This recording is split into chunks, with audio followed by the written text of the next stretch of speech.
Let's get to it. Yes, sir.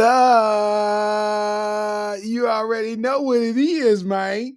Hold on, let me bring it up right there. Let me bring this up right here. Let's get to it, man. Yeah.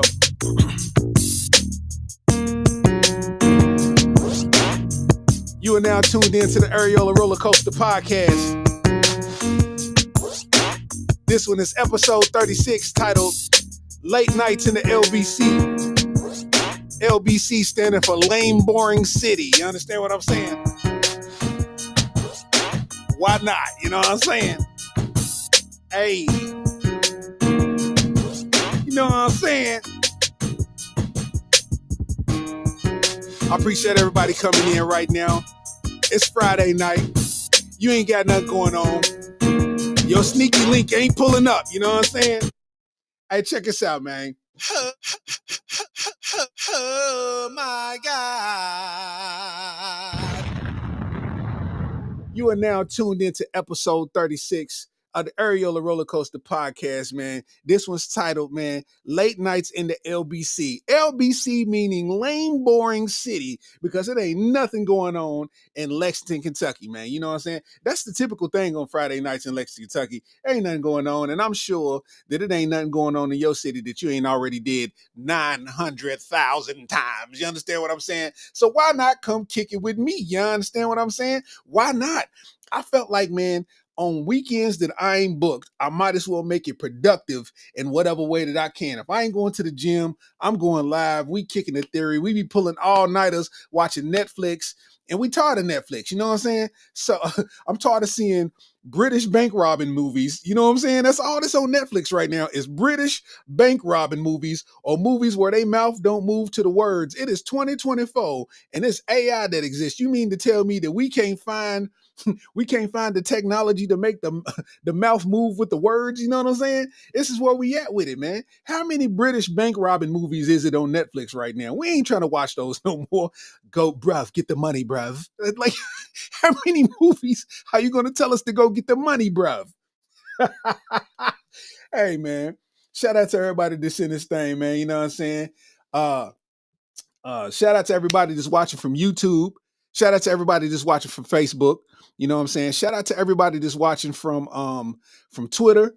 We on Twitch as well. You know what I'm saying? So we covering all the platforms right now. Shout out to everybody that's watching. I know y'all wondering, like, hey man, it's 12 o'clock. Why is he going live at 12 o'clock on a Friday night? Listen, I didn't have nothing else going on a Friday night. I'm not going to the club. You know what I'm saying? I don't have a show until tomorrow. So why not? I wasn't able to do the podcast on my usual day, which is a Thursday.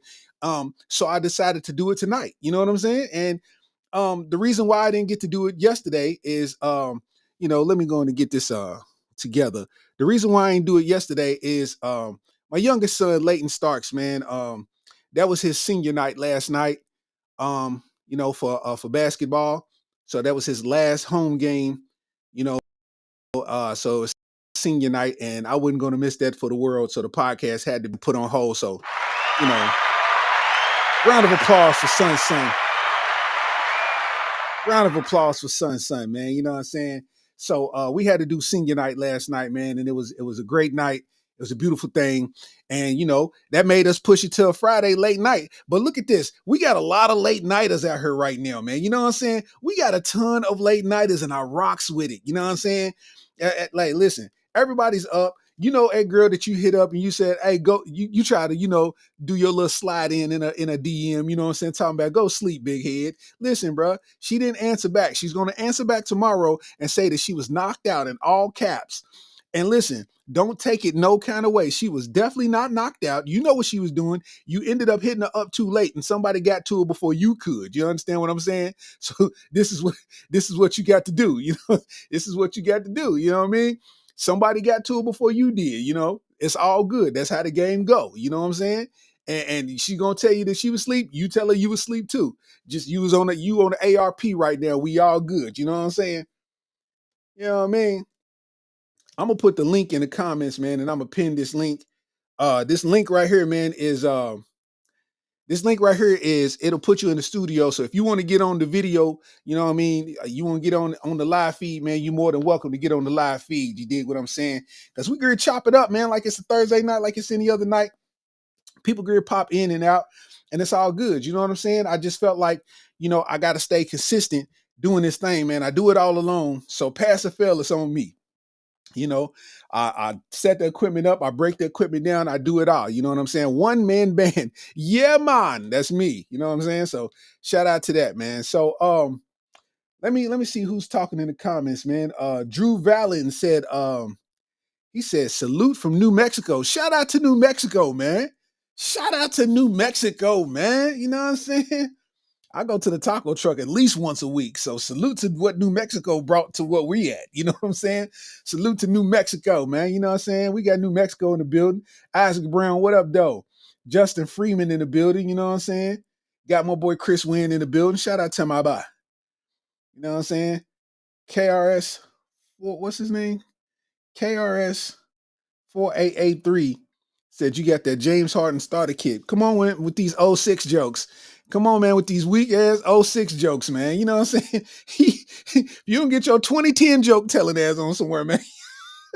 Your screen name is a Wi-Fi password. Come on, man. Come on, man. Your screen name is a combination lock to a safe full of British bologna, glass. Come on, man.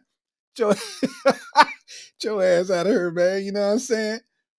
Hell yeah. Shout out to all my late nighters, man. You know what I'm saying? Hey, man. So, I done seen in the news, and by the news, I mean the internet. You know what I'm saying? The internet is the streets. Whether you want to admit it or not, the internet is the streets. It been the streets. So that's where we get a lot of our information from, whether it be true or not. That's where we get all our information from. You know what I'm saying? Pardon me if I don't look at the camera enough, because I'm getting used to me having a camera that's not attached to my MacBook. I got it somewhere else. So I have to look up at the camera.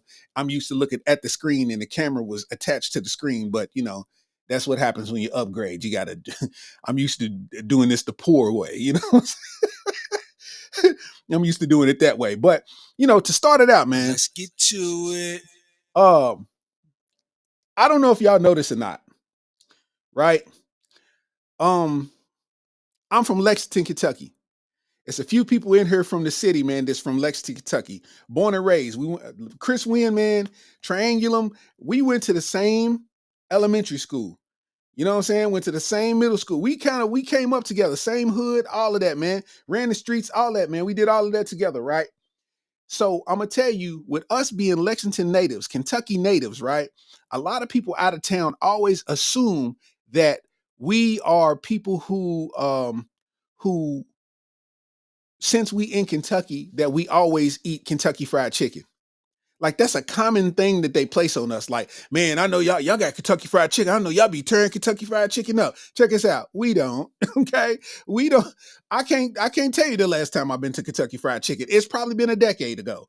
People in Kentucky don't eat Kentucky Fried Chicken. The only people who eat Kentucky Fried Chicken are people who migrated here from other countries.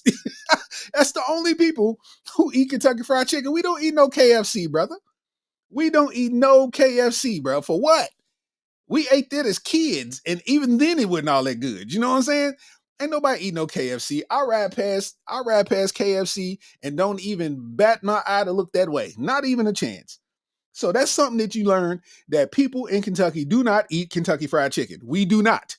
And whether it's in Louisville, Kentucky, whether it's in Lexington, Kentucky, whether it's in Richmond, Kentucky, we do not eat Kentucky Fried Chicken. You know why we don't eat Kentucky Fried Chicken? Because we got hood chicken spots that put all of that to shame. That's right. We got hood chicken spots that'll put KFC to shame. That chicken will slap the colonel in his mouth. You understand what I'm saying? Shout out to Indies. Shout out to Richie's. Shout out to Grimes. You know what I'm saying? We got hood chicken spots where you can taste the stress. You can taste the stressful environment in them chicken. You know what I'm saying? In them chicken wings, you can taste the stressful environment. That's what we like. We don't eat no KFC. We don't rock with no Kentucky Fried Chicken. We go to the Indies drive-thru. You know what I'm saying? We go in Indies drive-thru. We get the 12-piece crunchy. You know what I mean? You get the biscuit. And you get the tea lemonade mix, or you can get the Goofy. The Goofy is the grape Kool-Aid with the tea. You know what I'm saying? That's the hood, man. Takes you back to your take you back to your roots. KFC could never make a goofy. You understand me? KFC could never. KFC ain't got no wedges this crispy like Indies, man. You understand what I'm saying? So I needed y'all to know that. The reason I brought up KFC is because it's a story going around that KFC is going to come out with a new item. I guess, their sales might be down. I don't know. Their sales got to be down in Kentucky because we do not rock with KFC. We do not eat Kentucky Fried Chicken in Kentucky.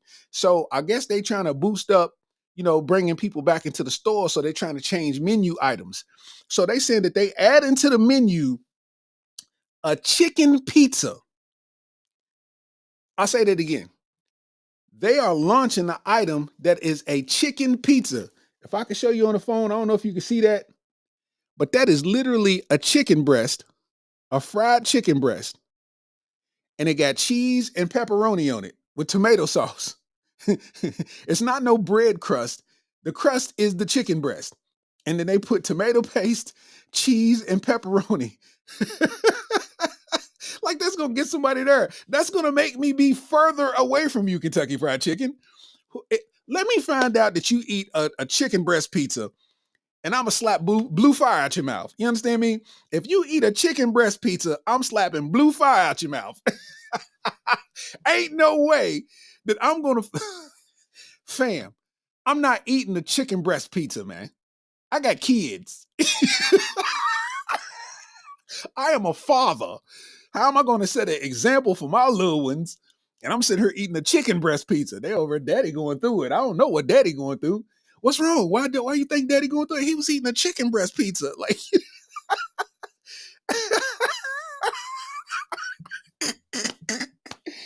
hey, chicken breast pizza is nuts. Come on, KFC. Oh my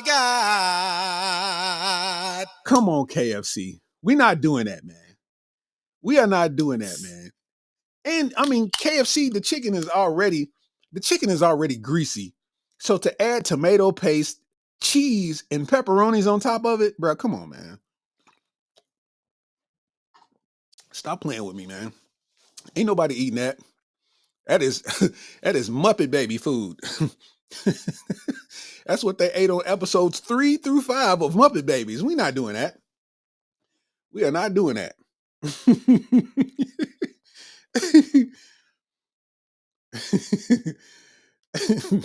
Drew said they calling it a cheeser.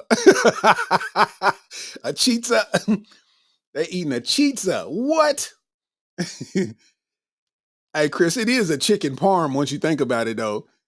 They got a handheld chicken parm. Bro, listen.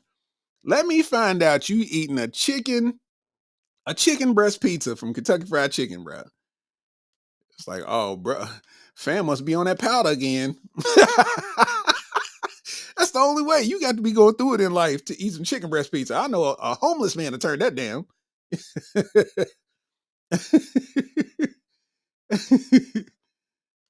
Like, what? I ain't understanding that, man. They going through it. They they definitely are here going through it because I understand trying to find new stuff and new items to sell. I understand how difficult that may be. But what team of people approved a chicken breast pizza? Like where the chicken breast is the crust. Who approved that? And how much weed did y'all smoke that day? Let's ask the real questions. Y'all ate an edible to try to create something that was edible, bro. What are y'all doing? You know what I mean? I don't know, man. This is crazy, man, because we over doing, man. For the people that's listening to the audio version, um, it is 12 o'clock a.m. You know what I'm saying? I usually don't never go this late, but it's Friday. It's the weekend, and I literally don't have a show until tomorrow. So why not use my time wisely and be productive and chop it up? So, I'm glad to be here, man. I'm glad that we here doing what we do ski. You know what I'm saying? Shout out to us. You know what I mean? Um, let's see what we talking about in other news, man. Um, let's see. I know what I want to talk about. So I want to talk about um what comes with levels of greatness. What I mean by that is we're gonna talk about Shannon Sharp, right? And I think what he's doing is achieving greatness, right? Like a lot of people are really disrespecting that man by saying that he's just now becoming successful. Because if you really do the math, my man's been successful for about 3 decades now. Like people forget that he's won multiple Super Bowls. He literally has a Hall of Fame jacket for playing football. So he's been famous and successful before he ever was a TV analyst, right? So then he becomes a TV analyst. His personality, shines through, and he became a popular TV analyst. But it was what it was. So then he grows and migrates into Club Shay Shay, Nightcap, all of these entities to where he got his own production company. And now that everybody's taking to it and he's landing these bombshell interviews, now everybody got something to say about Shannon Sharp.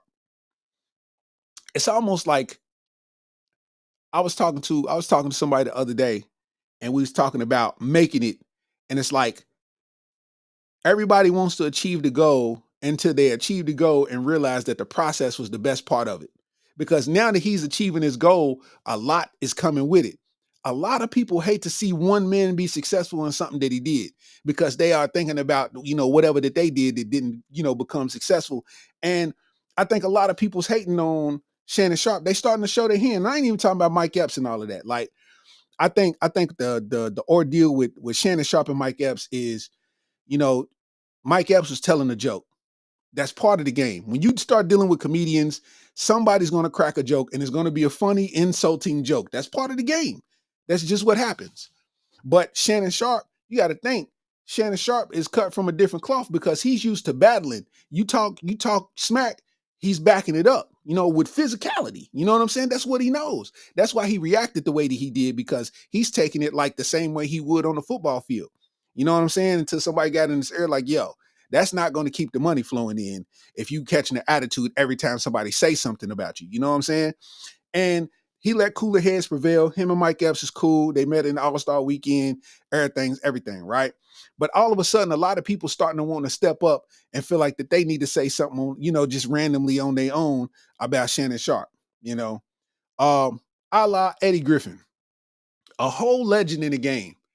Eddie Griffin has had a Las Vegas residency for probably over 5 years, like to where he's doing probably 3-4 shows a week in Vegas. He don't have to travel because all the shows are coming to him. He's in one of the busiest cities in the world. So he's just doing a residency and knocking out 4-5 shows a week. He just do his thing. He's a whole legend, right? Well, he decided to get on stage and out of nowhere talk really, really bad about Shannon Sharp, man. I want y'all to hear this real quick, man. Then he said, what did he say? Cedric looked like a walrus, nigga. Said, I'm like, no, nigga, no. Nigga, he got Ricky Smiley so good. Ricky Smiley got on the internet making tea and started crying and disappeared. Ain't nobody seen you since, nigga. He ain't did no more posts. He just disappeared. I called Cat on the phone and said, nigga, you better be on the lookout for Smiley. That nigga wants to come smile and cry wants the one to get you. He's smiling, nigga. And I said he might show up with a dress on.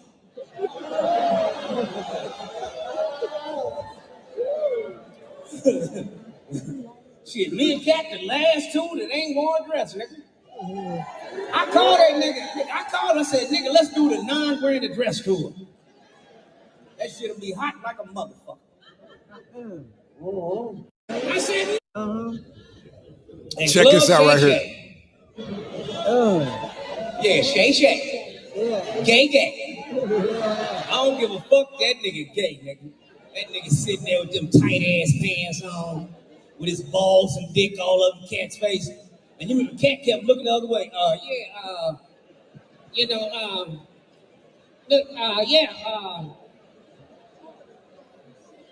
You can tell how that nigga drink, nigga, he gay, nigga. He kept on saying, now, Cat. You get the drift, right? Now you think to yourself, why would Eddie Griffin go out of his way to disrespect Shannon Sharp in the worst way that you could possibly disrespect the man? Bad enough, us as black men, we already have enough to deal with, but you're gonna go on stage with your platform, which is the stage, and say that this man is gay. You're gonna call this man a homosexual with no factual base on it. Like he's talking about how he'll never do Club Shay Shay and he'll never do this. And it's like, bro, nobody asked you would you do it. You know what I'm saying? Almost like it's almost like watching your hero die when they do stuff like this, because it's like people that look up to Eddie Griffin, to watch you be flustered off another man's success is disheartening, brother. You are flustered off of another man's success because why on earth did you say that? And that's a comedian to a comedian. Even though you the OG, I know that you have the uncanny ability to write an hour's worth of jokes in your head right there on the spot. All the jokes that's in your head, you chose that one. And why?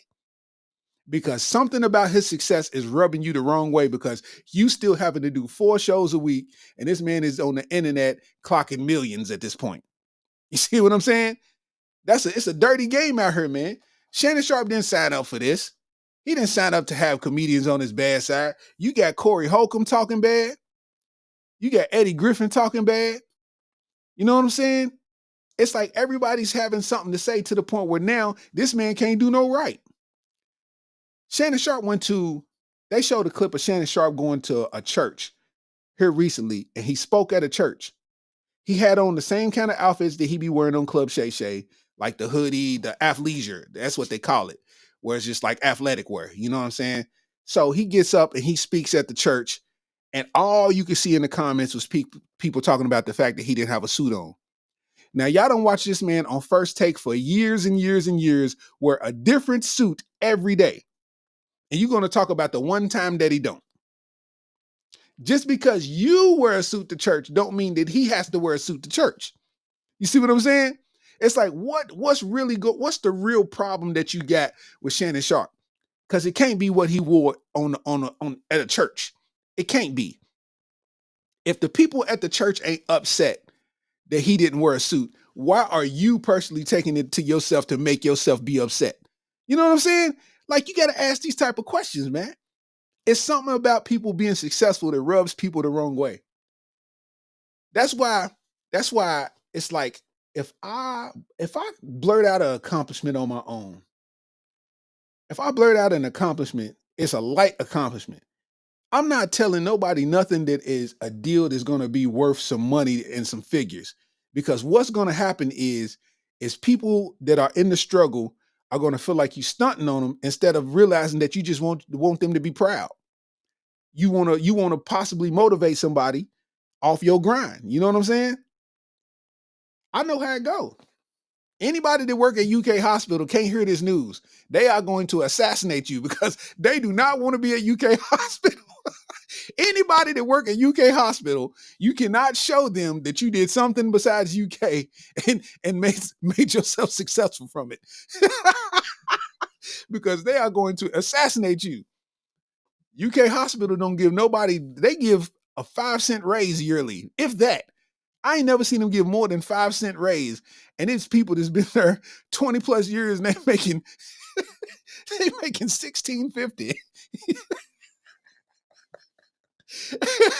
All I'm saying is, man, when you get successful, man, keep your successes to yourself. I ain't saying your accomplishments keep to yourself. Keep your successes to yourself, because everybody that's putting the prayer hands in the chat ain't actually praying for you. That's plotting hands.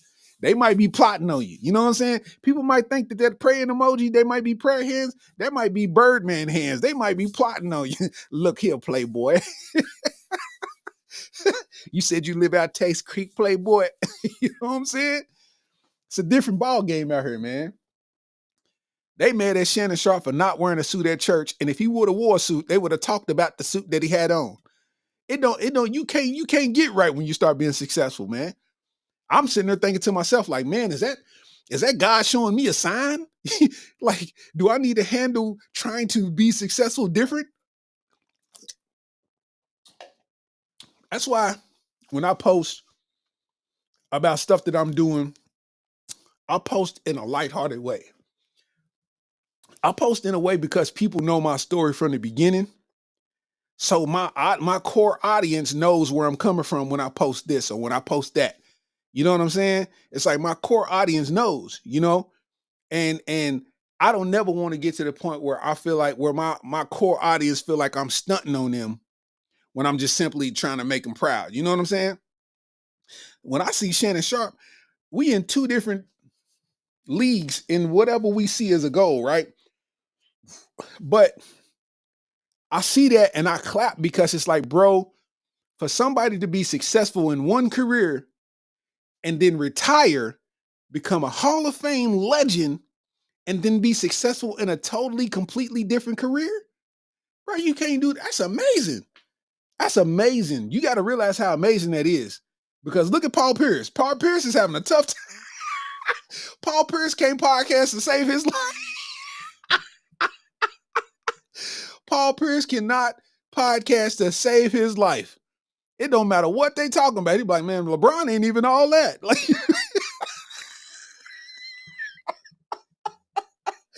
hey, man, Paul Pierce is smoking all the weed he wanted to during the season.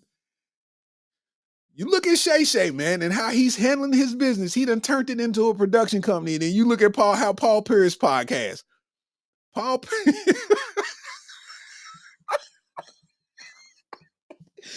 Every Paul Pierce podcast, he somehow hates on LeBron. You know what I'm saying? Like this podcast is sponsored by H&R Block. You know what I'm saying? He'd be over like, yeah, H&R Block's cool, but LeBron ain't top 5, in my opinion. Like, hey, man, it's part of the game, man. Said they gave Tom Brady $35 million, top paid at ESPN. They made sure that man stay on top. Yeah, I mean, you know, that's part of having a fire team around you. You know what I'm saying, to lock in those kind of deals. And he had that before he even retired. He knew he was going to get that money before he even retired. So, you know, I think I can't do nothing but applaud it. Can't do nothing but appreciate the game. But I think seeing a black man excel in the way that Shannon Sharp has been excelling, I think is rubbing a lot of people the wrong way. And I ain't talking about just the regular people. I'm talking about people in the industry. Because why are so many comedians mad at Club Shay Shay? Bruh just had the interview with Johnny Manziel. I think that's the first non-comedian he's interviewed since Cat Williams, since the top of 24, right? And that Johnny Manziel interview is about 3 hours long, and it's fire. Fire. Ain't got nothing to do with comedy. That Johnny Manziel interview is fire. I don't even know how many millions it's at right now. I'm going to look right now. I'm going to look that up right now and see where that interview's at. Full episode. Let me see. So it did $1.5 million in 2 days. And he got a lot of clips out here, like breakdown clips. So it's over $1 million already. It was over $1 million the first day, for sure. So what I'm telling you is a lot of people are expecting to see a downturn when he started interviewing different guests. But the thing is Club Shay Shay is becoming the new hot red table talk. Like, not even to tell, like, you know, sad truths or nothing like that, but it's like, it's where you get a chance to speak your piece and have an interesting dialogue with somebody, and that only Shannon Sharp can do. So, you know, I say all that to say, salute to Shannon Sharp, man. You know what I'm saying? Like, salute to Shannon Sharp. What he's doing is fire. You know what I'm saying? And you can't beat it. You can't beat it. Bruh got his own cognac. Bruh got his own production company now. He got the podcast with Ocho Cinco. Dig what I'm saying? He got the Club Shay Shay show. He's on whatever show that is with Stephen A. Smith. You know what I mean? He's fresh off the First Take. You know what I'm saying? Think about that. Bruh's winning all across the board, man. Can't beat it. Salute to him, man. In other news, Let's get to it.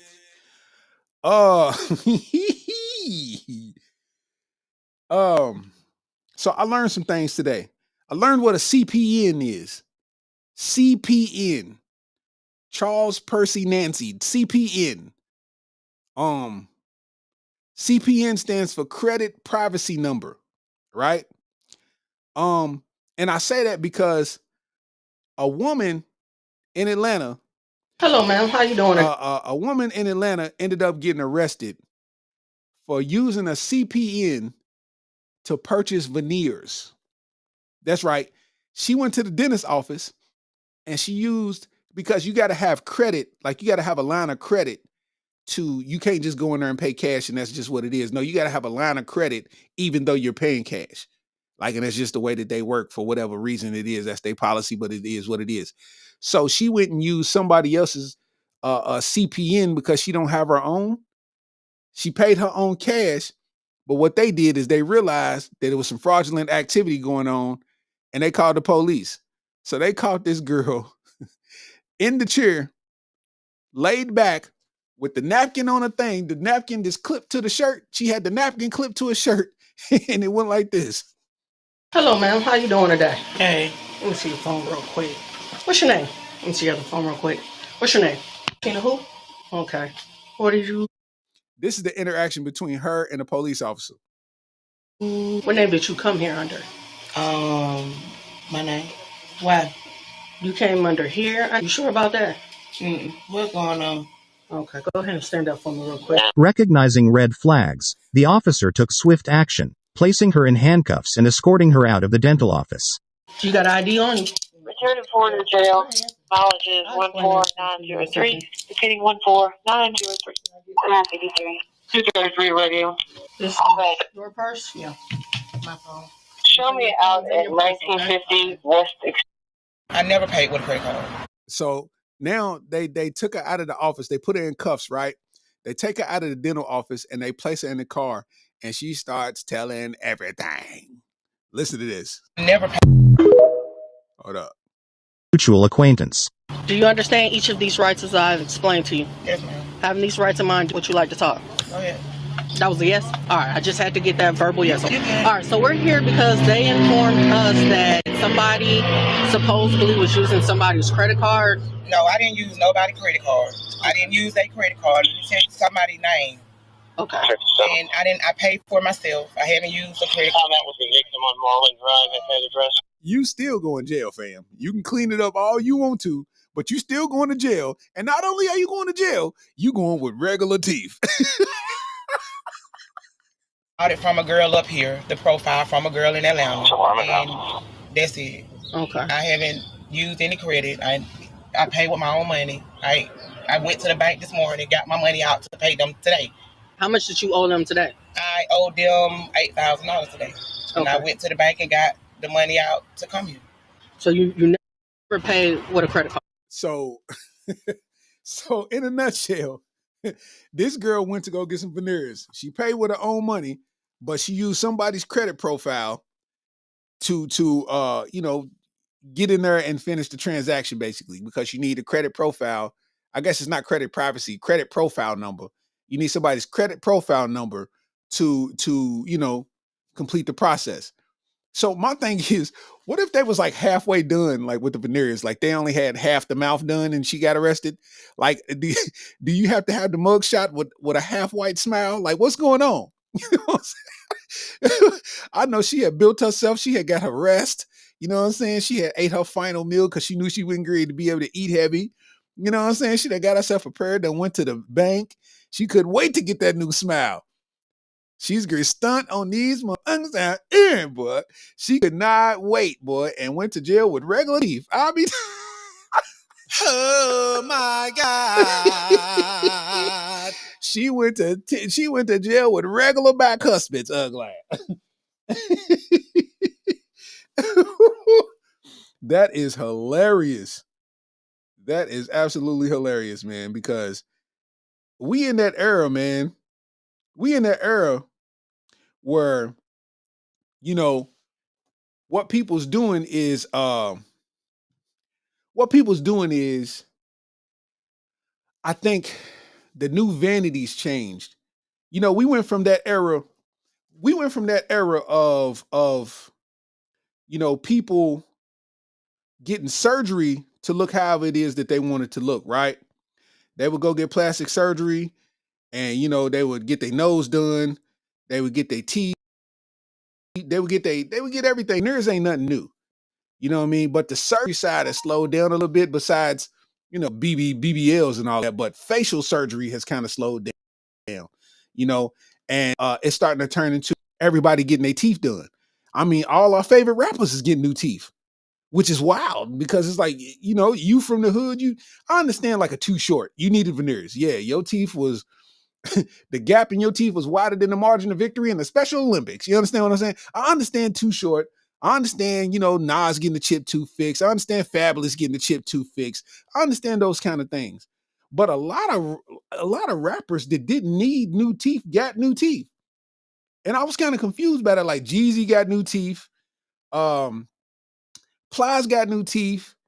Whoever did Plies' job though, they snapped on Plies though. Like Plies got some pearlies though, like no pause, like you know what I mean. But it's like a lot of these guys, they just got it for the aesthetic of I just want super pearly white teeth. You know what I'm saying? Even Busta Rhymes got veneers. I didn't even understand that. I'm like, what nothing wrong with your teeth? But when you just kind of get into it, it's like I don't know, man. People's mind frames change, and they start getting into different things.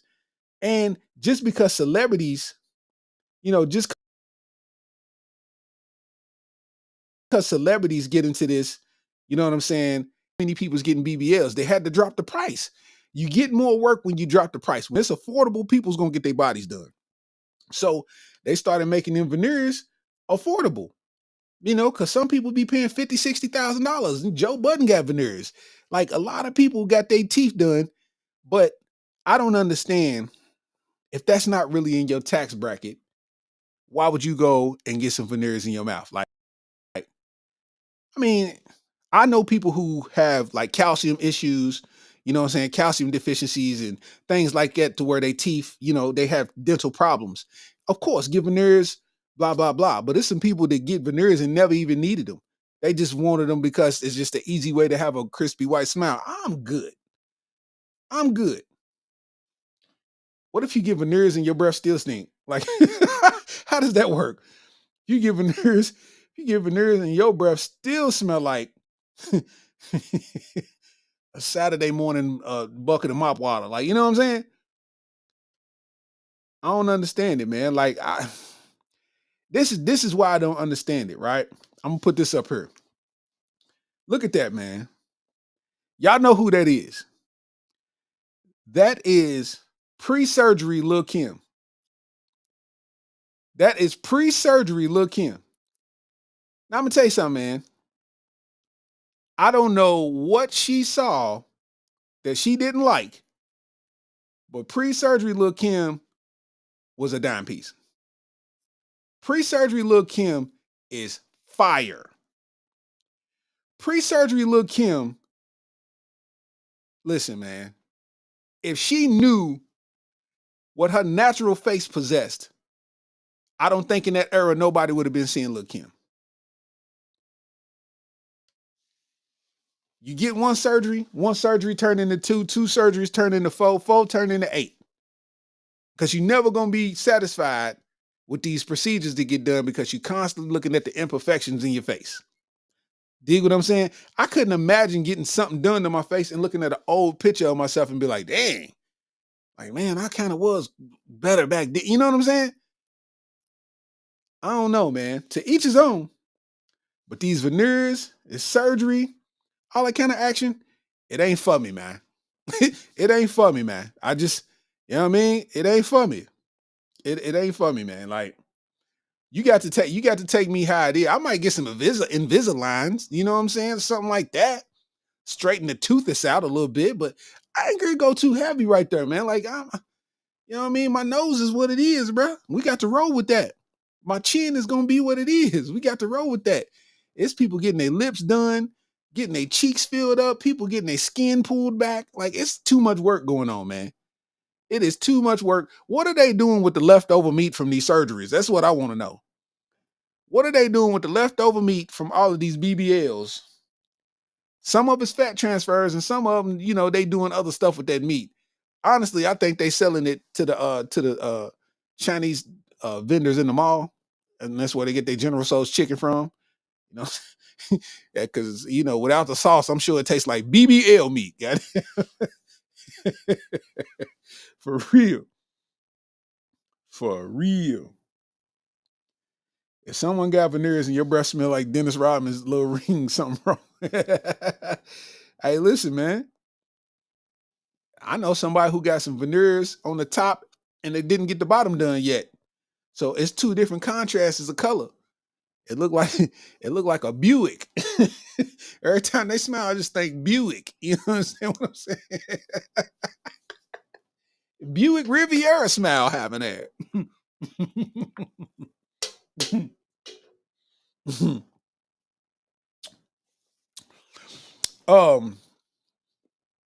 I did a show early in the week, right?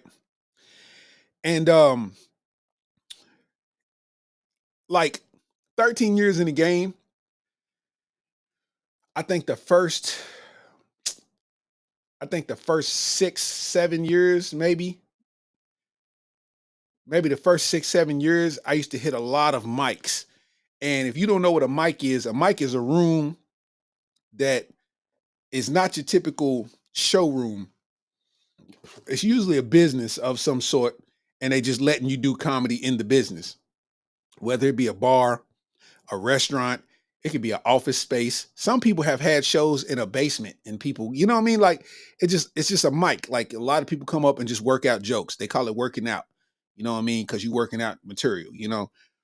And as I became a headliner and headline more and more, I kind of shied away from mics because the thing about mics, it's a developmental place. Like a lot of people is developing material and they trying to see if it works because it's in front of a live audience. And that just wasn't something that I felt I needed to do anymore because I knew the material worked. And anything new that I needed to try, I just tried at an actual show, at a club, at whatever, you know what I mean? And Tuesday, a friend of mine, man, shout out to Alex Hernandez, man. It's the little homie, man. He's putting on shows. His mom has a restaurant, and he's been putting on shows, man. And he's probably 2 years in the game, but he's really funny. Like he's really good at what he do. And he's been having some nice shows. And he asked me to come headline his mic, man. And just based off the way that we met and the energy that he got, and just him being a young cat on the grind, I was like, man, I'm gonna pull up. I'm gonna come through. You know what I'm saying? And I needed some new material to work out anyway because, after I shot the special in December, it's time to work on a whole new hour, So I went to the mic, man, and I can't lie, like this particular mic, it was like it wasn't a bunch of people that wasn't funny trying to figure out how to be funny. It was people that was funny just doing material.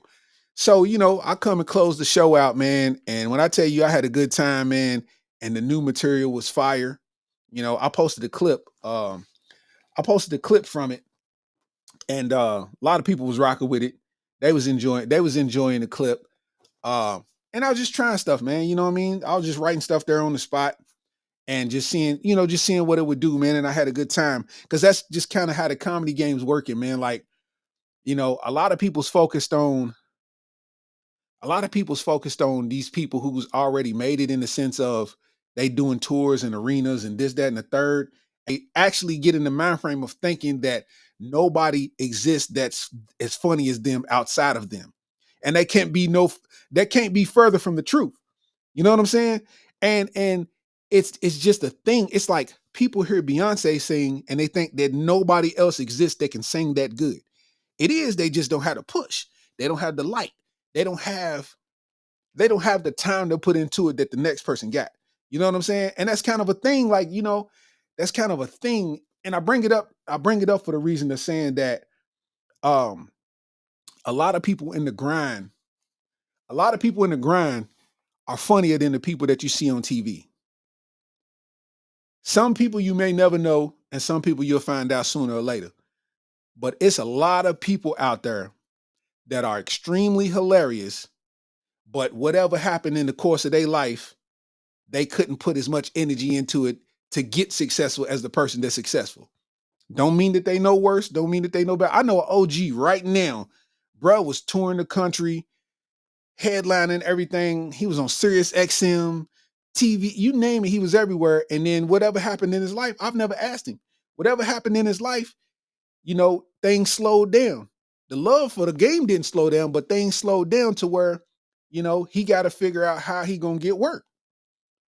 And that's the part of the game. So I say that to say, if you go to a comedy club, 9 times out of 10, you're not going to know who that person is on the marquee. You never heard of their name. You don't know if they're funny or not. But I'm going to tell you something. Clubs don't book people who aren't funny. You'll have a variable to where you'll have a show that just wasn't your cup of tea. But majority of the time, I guarantee you, if you go to a comedy club and you just go in there and watch the show, I guarantee you'll leave being a fan of who that person is. Whether they white, black, Arab, Jewish, it don't matter. You'll leave being a fan of who that person is because that's how it works. Don't base it off of every show you go to got to be a big name. And I say that because I live the experience. Like, a lot of people don't know until they know when it comes to me. They know I'm funny on the internet, but I'm way funnier in person. You know what I'm saying? Way funnier in person. Like, the internet, the only reason I even do the internet is so I can convince more people to want to see me in person. That's the only reason I even do content. You know what I mean? So, shout out to my dog, Aaron Hernandez, man. And tomorrow, which is basically today, because it's past 12 o'clock, I'm doing Don't Tell comedy. I know y'all see that around. Don't Tell is like, is a platform that does secret shows all across the country. And they do them just in uncommon locations. And it's like a real organic vibe, just doing, comedy. You know what I mean? So tomorrow I'm doing Don't Tell, and I'm headlining. I'm closing it out tomorrow night, man. And I'm working out some more new material. You know what I mean? And I can't wait. It's gonna be fun. It's gonna be, you know what I mean? It's gonna be dope, man. So if you in Lexington, man, pull up, man. I'll be posting on my social media, man. So if you in town, man, pull up. It's gonna be a good time tomorrow night. You know what I mean? Moving on. You heard? We went from veneers to comedy, nigga. I don't know. Thinking on it, just thinking on this though. Like, I said to myself, right? I was like, what if I was in Shannon Sharp's shoes, right? And Eddie Griffin said that about me, like saying that I'm a gay man, talking about the way that I dress and the way that I drink and the way that I do this is gay and da da da da. I said, man, I got a petty part. I got a petty side about me. Man. Eddie Griffin would have had to see me, man, about that gay. You know what I'm saying? Eddie Griffin would have had to see. Listen, man, I would have had Eddie Griffin mama on tape talking about my legs don't go back that far now. Because who you think you're talking to, bro? I will put it in your mama butt, nigga. Who you think you talking to?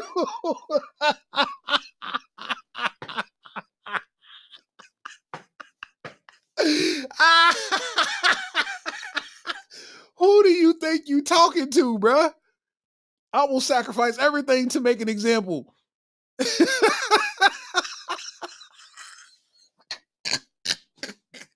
I will put it in her old butt, ugly. Come on, man. Who are you talking to, man? I'm saying, man, before I move on, I just want to say one thing I don't like that people do, man. You got to realize, as black men in general have to fight, but black men have an extra fight, right? And we all know it. It's a hidden fight that black men have. But it always seems like when it comes time to attack a black man, they attack us in one of 3 ways, right? They attack us either by attacking our character, or they even try to attack us financially, try to take the money, or they either try to attack your sexuality. It's always trying to say a man is gay. Like, people always trying to say men are gay. Like, and it be so bad, dog, because women are like, they just be like, well, I always kind of felt like he was sassy and he was a little, flamboyant. And I always felt like, it's like, bro, women are confusing to me because how could you sit there and openly say this as if it's a bad thing that a man may be gay? Like, what if he is gay? Then what? Does it make him any less talented? Does it make it any less Hall of Fame? Does it make him any less greater of a football player? No. The thing that gets me about women is they want to accuse a man of being gay or homosexual so bad, but the whole time they got a gay best friend. Just say you need a friend. Say you need a friend that won't try to hit you.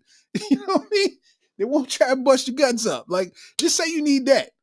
You ain't got to call a man gay, bro. Because that's kind of a low insult, bro.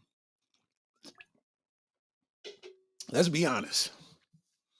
Let's be honest.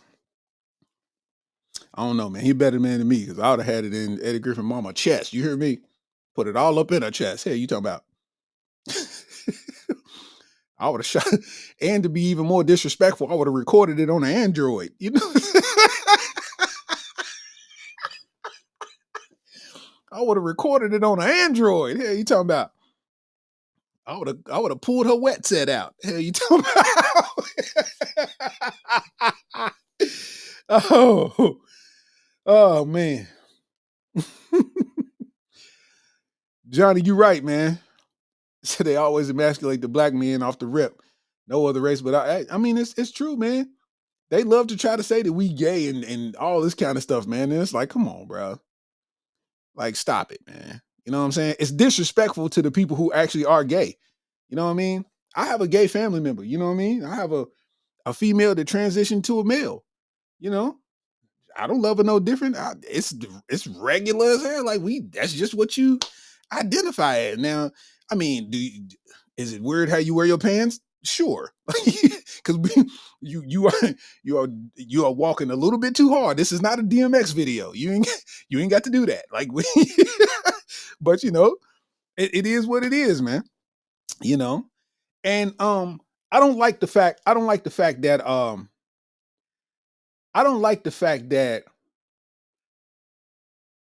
the comedians, we are damaged people, dog. Like I said it before, we have this uncanny ability to turn sorrow into happiness via laughter, right? And a lot of the times, just because we have the ability to turn it into happiness doesn't mean that it stays happiness. Because after the laugh is done, it goes back to what it was. I know when I was in court, man, with the whole family court situation and all that, man, the stage was saving grace. While I was on stage, bro, no other problems existed. Like that was a beautiful, like you're talking about a breath of fresh air. It's like, man, it's just good energy coming both ways, man. Like, man. And then you get off stage and you drive home and realize that the problems are still right there. So I say that we are damaged people. So comedians be having real life problems. And I think what happens is those problems go untreated or unnoticed or, unresolved. And they end up taking it out on everybody else. A lot of these comedians, bro, be having issues, bro. The same ones that everybody looking up to, they be having issues, bro. These kids grow up, don't respect them. You ain't been there. They don't respect you. All you've been is a source of money. And now that they old enough to speak and live for themselves, you wouldn't there in their darkest moments. They don't respect you no more. And I think it's starting to translate into being messy because a lot of these comedians are starting to go at each other. You stole my joke and you did this and you did that and blah, blah, blah, blah, blah, blah, blah. All the way to the point where, by now you've heard about Corey Holcomb and Donnell Rawlings, and I think it's wild how messy Corey Holcomb is being at this point. Because it's almost like he's trolling. It's almost like he's trying to garner extra attention by being negative all the time. I know his comedy and his personality is that of a truth teller, which comes off harsh. But I'm saying it's a difference between truth telling and hating. You know what I'm saying? And I think what Corey been doing lately is coming off kind of like hate. You know what I'm saying? I mean, shout out to Corey Holcomb. He got my dog Craig Fax on the show, man. Giving my dog some light, man. One of the best roasters in the game. You know, but I think it's just a lot of that comes off as hate because it's unnecessary.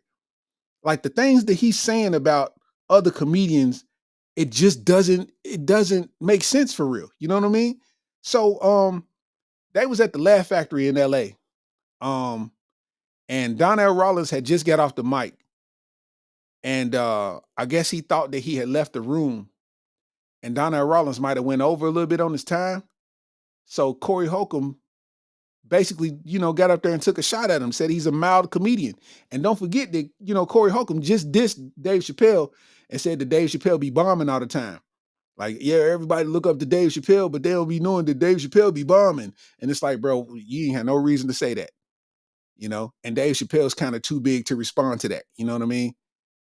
And, it was what it was, but, they ended up having a back and forth in front of everybody at the comedy club, man. Listen to this. You catch up. You ain't have fun. Nobody agree? So I'm wrong. Okay, I can be wrong.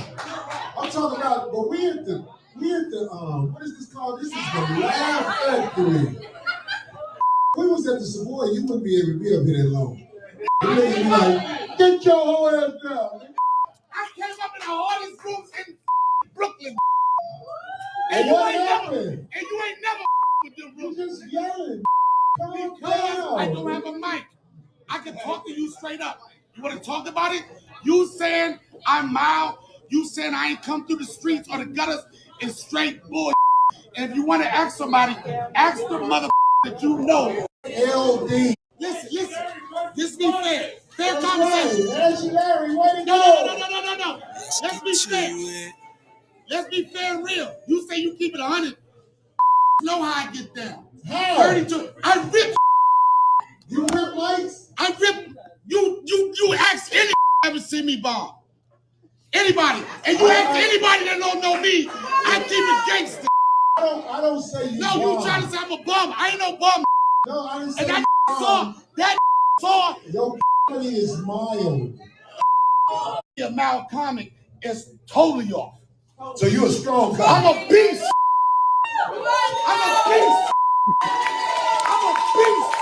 That's right. You get the gist of it, man. So they going back and forth, man. And, they did that in front of the fans. And, like Donnell called Corey's bluff in a sense, but it's kind of like, for why did this even exist? Like, why was this even a thing? It's a difference between being a truth teller and it's a difference. It's truth telling and then it's hating. You know what I'm saying? Because a lot of people just be flat out hating, bro. Like it don't make sense. It don't make sense because somebody as great as Corey Holcomb shouldn't have to go this route in order to get the type of attention that he's getting right now from this. He's brilliant enough of a comedian to like not even have to ever hate on another comedian. Because the more the comedians band together, the better you can be. Because it's always something that a comedian can find in your set and help you make it better. You know what I'm saying? That's what we call like it's comedians. Like I could be on stage, right? And I can do my set and I can get off stage and some comedians that have some notes like, hey man, I don't know if you take notes, man, but I got some notes, man, that could, probably, if you want, they could probably make your joke better. That's not a diss. That's not a knock. That's not saying that your stuff wasn't funny. They're trying to help you advance the joke to make it even bigger. You know what I'm saying? I'm always receptive to that. Sometimes it ain't a joke, that it ain't a enhancement that I'm for, so I might not use it. But it's been times where it's like my homeboys would be like, man, at the end, if you say it like this instead of like that, bro, it's gonna be the difference. And then I do that, and the joke will kill even harder.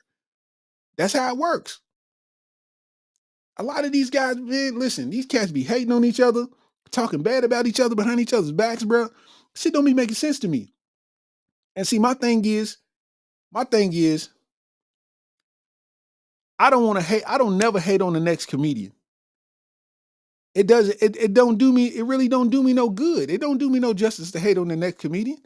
I watched people that was on Def Jam have a hard time following me. I've did shows with people that's on Def Jam and they've had a hard time following me. And I'm watching them like my energy's up here and they get up here and they couldn't keep the wave going. And I'm more shocked because I'm like, you the OG, you the veteran, and you ain't. But I'm like, at the same time, who am I to judge that? Because I don't know what you was going through in the moment to where you couldn't make yourself do what you known for doing. You know what I'm saying? I can't let a one-off event make me think that that's who you are as a person or who you are as a comic. I can't do it. You know what I'm saying? Comedians need to stop hating on each other, man. Just because somebody gets successful, you don't know what they had to do to be successful, and you don't even know if that's really truly success. They might have sold their soul to get on TV. You don't know what they had to go through to get on TV. Be careful what you wish for, my boy. You know what I'm saying? Cherokee Blackwater, what up, though? Shout out to Corey Holcomb and Donnell, man. You know what I mean? I like the Donnell held himself down, man. You know what I'm saying? And shout out to Corey Holcomb, man. Corey Holcomb, 5150 show. You know what I mean? I think he got a lot more that he can. I think he got a lot more that he can give to the world besides being malicious towards people. I know your humor is brash. I know it's edgy, but actually attacking people and talking bad about people, I don't think it's getting you nowhere. Because how can you sustain that? How long is that going to work before it gets stale? You know what I'm saying? You'll create more enemies than you will, you know what I mean, fans. So, but who am I? Anyway. In other news, let's get to it. Shout out to y'all for rocking with me too. It's 1:00 in the morning, man. You know what I'm saying? This is episode 36 of the ARP, man. You know what I'm saying? We calling this the late nights of the LBC, lame, boring city. You know what I'm saying? Late nights in the LBC, man. Y'all heard rocking with your boy. We wasn't doing nothing. You can just tell we wasn't doing nothing else. You know what I'm saying? Let's see.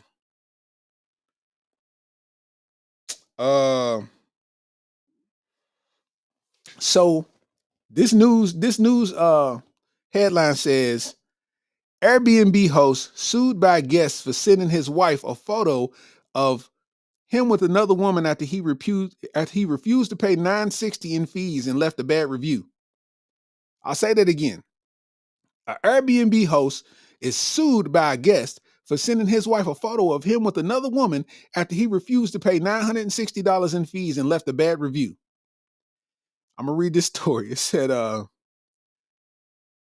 Sean Mackey of Mississippi is suing Airbnb and his superhost, Pamela Fowler, after accusing them of invading his privacy, inflicting emotional distress, and causing damage to his marriage.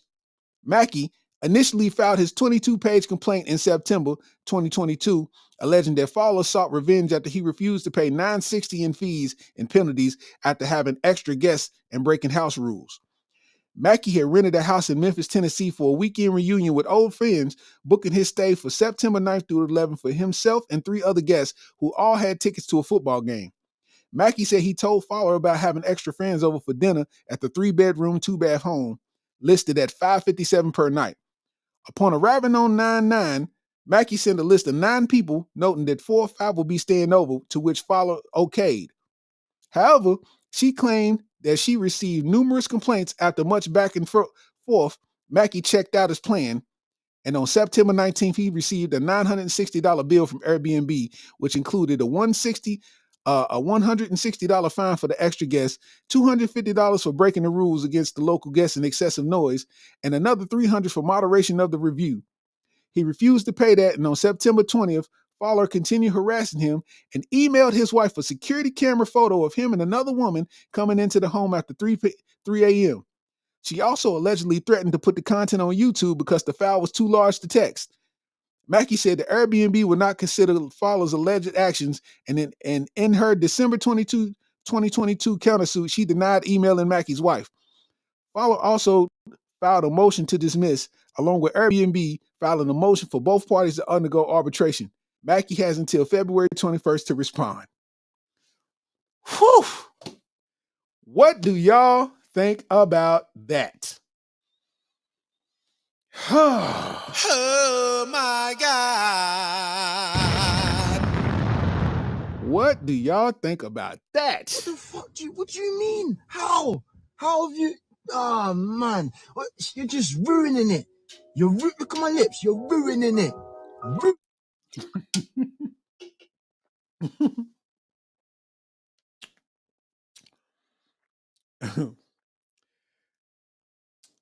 Dawson Brigman, what up, though? Only one mystical, what it do, though? Dawson Brigman said, what's good, Starks? I sacrificed 15 goats for this shirt. Still one of the hardest roasts of all times. NBA outfit roast. That's love, man. I appreciate you, man. Hey, man, the shoe roasts are back, man. I might find a way to do the outfit roast, man, if it ain't gonna be cyberbullying, you know what I'm saying? But I appreciate you, man. You know what I'm saying? I'm gonna talk about that at the end, too, at the end of the podcast, man, about all of that, because to be honest with y'all, oh my God. I didn't know what I had when I created that. You know what I'm saying? I didn't know it was going to go as far as it did when I created that, man. But we're going to get into that. But right now, we got to talk about this. It's Airbnb thing. So they say that the Airbnb host told the guy that he had to pay $960 in fees for violating whatever policy that she had set forth, right? He refused to pay the $960. So she said, if you're not going to pay me, I'm going to send the surveillance footage of you and another woman to your wife. And she sent it. What do y'all think about that? What do y'all think about that? Mellow 919, what up, though? Listen, first of all, I'm suing her boots off. You never own an Airbnb again in your life, first of all. Because I don't care what kind of super host you are not supposed to be sending no footage to a man's wife because he didn't pay you $1,000. We black, we round off to the nearest tenth. 960, that's a thou wow, okay?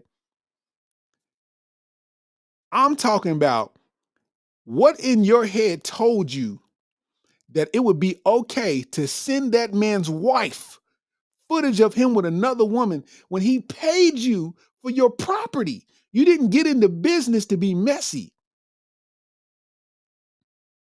See, karma is a thing that moves on its own time. You can't do wrong by people like that and think that you're going to have good things coming your way. You know what I'm saying? You're going to wake up one day and your meniscus ain't going to work, man. Like, you're going to wake up and your meniscus going to disconnect like a Kenwood CD player. And you're going to be like, Lord, why does my meniscus not connect no more? Why does my meniscus have bad Wi-Fi? Then all of a sudden, the other meniscus is going to go out and you're going to be like, Lord, why is my menisci not in operation? Menisci is plural for two meniscuses. You know? Lord, why is my menisci? Yo, she let a man rent the Airbnb out and then charged him extra fees because she's watching the camera saying he brought extra people into the Airbnb.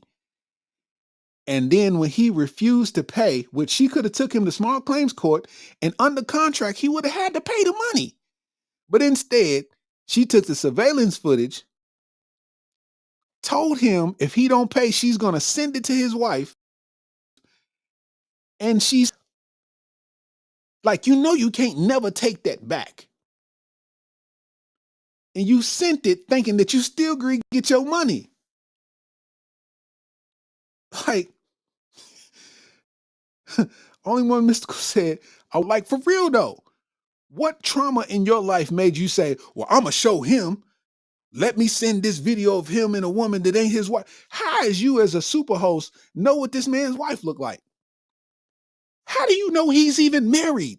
That has nothing to do with the contract on the Airbnb. I've rented a few Airbnbs before, and they don't never ask what? They might ask, are you having guests? But that has nothing to do with your marital status. That's none of the Airbnb's business. And at the same time, I ain't never had no problem with inviting guests. Like, I know they don't want you to have parties on their property. Like, I get that. But I mean, you're not great to sit there and tell me that I can't have 3 friends come pull up while I'm in town and we kick it in the kitchen. You ain't great to tell me that. You gonna charge this man $9.60 because you a super host. You know how the game works. So think about how many times that she's already finessed people out of their money for doing things like that, because it's like, okay, well, I got this surveillance footage. So the minute that I see you violate something, because I'm gonna watch it like a hawk. The minute I see you violate something, I'm going to report it and charge you for it. And then I make extra money because I'm not your friend. I don't even know you. So I can do you dirty and still move on. Anything you do past this point is a crime. But this particular time, the hurt got too strong. She must have got cocky. And she saved that surveillance footage and sent it to that man's wife. Throw her under the jail. Throw her under the jail. Throw her under the jail. Huh? Throw away the key. We didn't land on Plymouth Rock. Plymouth Rock landed on Airbnb. Yo. Said they should take away her rental privileges. I agree. I fully agree. You know what I mean? Said she tried to charge for having extra people in the Airbnb. Dude had a dinner party. Guess who going to jail tonight? Right. Yeah. Plus, come on, man. Listen, I'm peeing on the doorknobs of every property you got from this day forth. And I'm going to wear Pooh Shiesty on camera so you ain't going to know who it is. I'm going to walk away slew-footed too, so it won't be my walk. I'm going to walk like Tupac did on Juice. You know what I'm saying? I'm going to walk like Tupac on Juice and go pee on every doorknob you got. Because, you know, the Airbnb's got the electric doorknob so you can put the code in. I'm messing up all your codes. You know what I mean?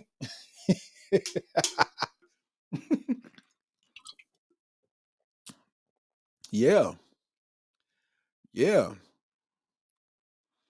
All your doorknobs at that Airbnb is gonna smell like that Mickey Mouse blanket that used to be at your cousin's house. That smelled like pee all the time. That's what all your doorknobs is gonna smell like, that Mickey Mouse blanket from the 90s. Yeah. That's deep, boy. I hope she never do business again, dog. Grand Peasy said extortion. Definitely extortion. And all they got to do is investigate and see how many times she's charged people for stuff. Because, you know, the common person, you know, they get these charges and they just eat it and move on, you know? Bruh said, no, sir. Think about it. What if you did all of that? Show this man's wife, and then she was like, well, we a poly couple. That's my girlfriend. And then what? Like, you know what I'm saying? You would have been sitting there looking stupid. You'd have been looking stupid. What if there's a poly couple and that was her girlfriend and they was on a little, you know what I'm saying, little out of town excursion, you know what I'm saying? So she sent the email and old girl emailed her back like, I know, that's my wife. Like, oh man, I would have loved to have seen the reaction on that one. She probably would have typed hard, like she worked at AutoZone. She need an alternator.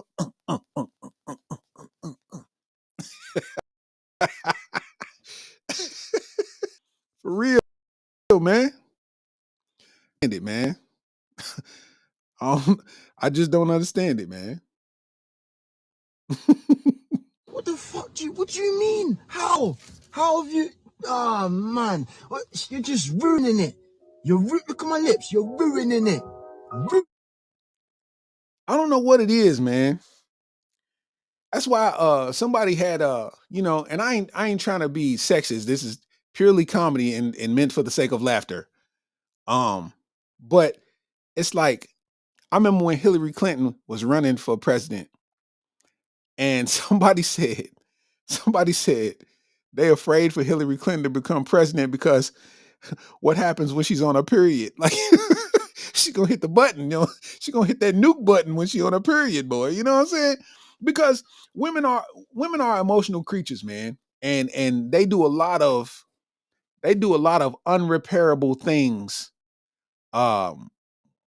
They do a lot of unrepairable things when it comes to, emotions, you know, and think about this woman, Exhibit A, with the Airbnb. That was all emotion based. That wasn't business. Because if that was business, she would have acted accordingly and kind of used Airbnb's policies and the law to her advantage. And she probably would have got cuz out the paint and he would have had to pay that money, you know? And now you costing yourself more time and more lawyer dollars, you know what I'm saying, to now fight a case because he's suing you for what you did. And you got the nerve to try to countersue. What are you countersuing for? You know what I'm saying? So I say that to say, like, women that are in high positions, I don't know what needs to happen, but something got to be in place to where the emotions can't override the policy. The emotions can't override what actually needs to happen. You know what I'm saying? Because I think when women get emotional, they kind of lose the common sense, man. You know what I'm saying? For instance, it's a 67-year-old judge a judge in a court of law, a 67-year-old judge, she shot her boyfriend in the head for breaking up with her and said she had been on record for shooting her ex-husband, in the genitals years prior. This is facts. This is a judge. What race is she? She's absolutely black. She's absolutely black. She shot her husband in the nuts. He's no longer with her. She got a boyfriend, and she shot him in the head because he broke up with her. Emotions. You're a judge, and you just broke the law in one of the worst ways you could ever break the law as a judge. You're about to go to the same place that you sent hundreds and thousands of people because you're a judge. Let's get into this story, man. A Pennsylvania judge has landed herself behind bars because she couldn't face the fact that her relationship was over.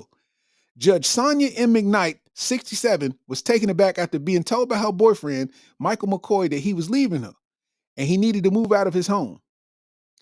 He asked her multiple times to leave before taking the house key that he had given her. But like a roach infestation, she found her way back. He didn't know that Sonia made a copy of the key. Emotions. Emotions. He didn't know that Sonia made a copy of the key. McCoy left for work thinking that he had finally gotten rid of her, only to see her sitting on his couch eating cereal the next day. Yo, listen, man. They said that she was sitting on the couch eating cereal. If I was dude, I would have been terrified from that point. You could have been eating any kind of item that wouldn't have had me so intimidated, but bitch, you eating cereal. We are black and we are lactose intolerant and you are eating cereal on purpose. You are a serial killer, ma'am. No pun intended. You are sitting on the couch eating cereal when I told you to leave. It'd be different if you was eating grilled cheese and soup. It'd be different if you was eating steak and potatoes. It'd be different if you had Zaxby's. You sitting on the couch eating cereal. You are a judge. You are 67 years old eating cereal. I am terrified. You. Oh, what is going on, bro? What is going on? Mello said, what kind of cereal though? Hey, nah, facts. The cereal matters too. If you eating Count Chocula, like, bit, 911. Your colleague is in here. Yo, man, I gotta finish reading the story, bro. They said she made a copy of the key. 2, he thought she was out. She's in the house. She's not hiding. She's on the couch eating cereal, my boy. He told her to leave and she's in the house eating cereal. 2 things. Either 1, she's absolutely crazy, or 2, bruh got good dick. I ain't even gonna bruh. Pause. Bruh got have some good peen on him to be having her go through all of this, because where is your pride at, ma'am? You are 67. You have been through at least 4 midlife crises at this point.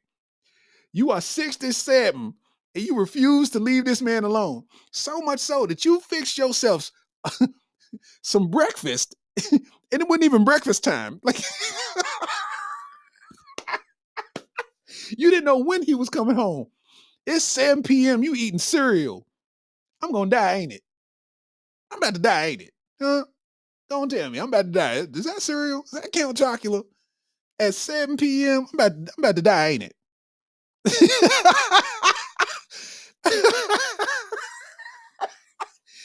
Cug got to have that fire peen to be making her act so uncouth. You understand me? You are a judge, ma'am. You are a professional in the court of law. You are part of the fabric of America. You are the one that keeps society clean. And you in this man's living room eating cereal at 7 p.m.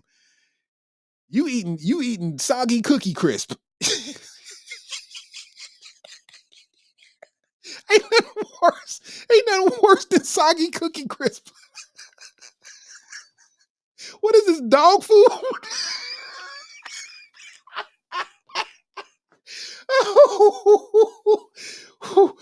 Who eats soggy Cookie Crisp? Bro, who's eating soggy Cookie Crisp at 7 p.m.? You are a judge. What? What is going on? Oh, snap. What? Cereal at 7 p.m. equals murder. Yo, what is going on? Oh my God, dog. Hey, yo, sitting in there with the TV off is nuts. It's just quiet, and you eating soggy Cookie Crisp in somebody else's house at 7 p.m. because you went and got a copy of the key made that he didn't know about. I'm about to die, ain't it?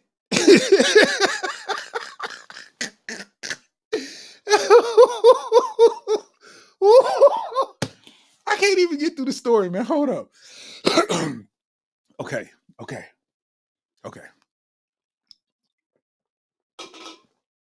Me. All right.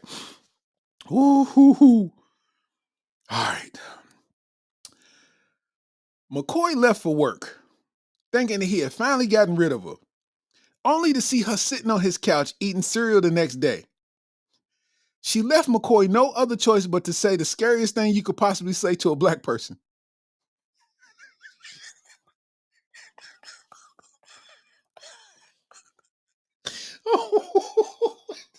What is going on? Oh, I'm sorry, y'all. I'm trying to get through it, but oh man, bro didn't have nothing left.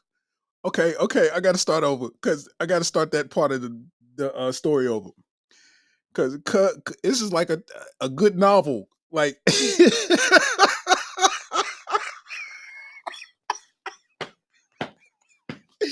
oh, okay. I'm sorry, y'all. Okay. Oh man. All right, cool. All right. Okay. McCoy left for work thinking he had finally gotten rid of her, only to see her sitting on his couch eating cereal the next day. She left McCoy no other choice but to say the scariest thing you could say to a black person. I'm going to tell your mama.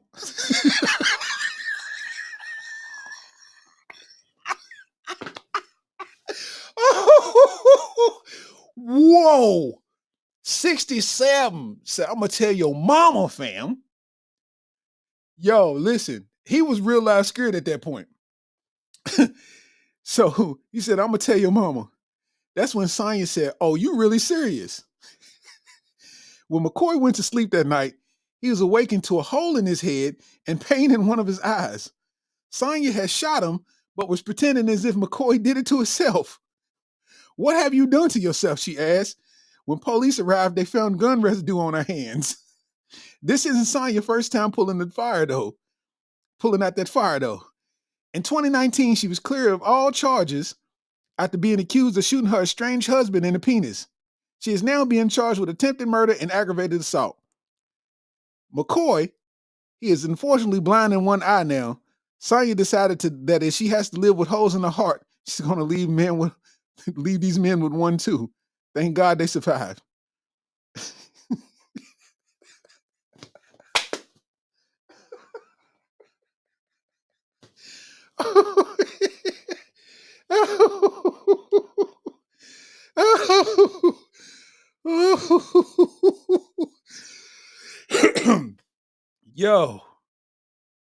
Yo, listen, man. A 67-year-old judge. Who knew that this was the most gangster nigga in the room? Who knew? What the fuck what do you mean? How? How have you... Oh, man. You're just ruining it. Look at my lips. You're ruining it. Yo. This man said, I'm going to tell your mama. This man said, I'm going to tell your mama. And she said, oh, you serious? She waited till this man went to sleep. And she shot him in his head. And when she seen that he didn't die, she told him he did it to himself. Bruh. Emotions. Bruh. That's only emotions that can take you that far to where your mind told you to shoot this man in the head, realize that he's still alive, and then him be like, yo, what happened? And she's like, you did it.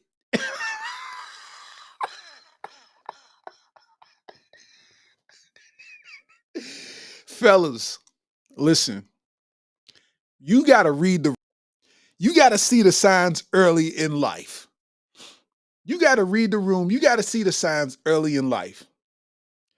You have to know that if you took the key away from this girl and you knew that you only had 2 keys, you go to work and come home at 7 p.m. and she's in the living room eating cereal with no TV on, no music, and some Birdman lugs. You still decided to go to sleep with her being in the house?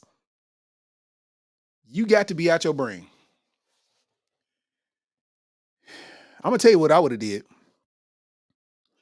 I'd have went on ahead and got that Airbnb with that one lady, and because I know she got cameras. You know? I'm going to where the safety is. At least she gonna email it to somebody when I get shot in the head. She gonna email it to somebody. I'm going back to the lady who got the Airbnb, and then I'm gonna bring an extra guest. So she's automatically gonna take it and send it to people.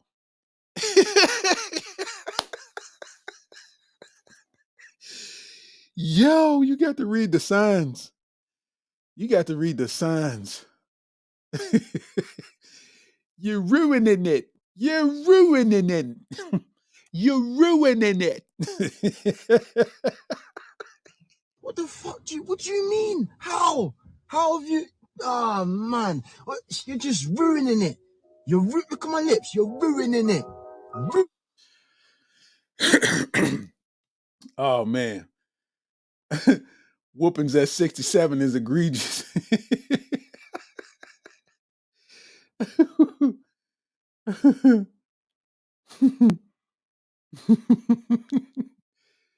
Yo, ain't that wild?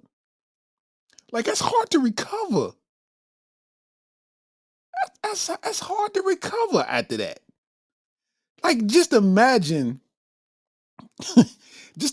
going to sleep and then you wake up and all you hear is, Did you tell the folks that? You bitch.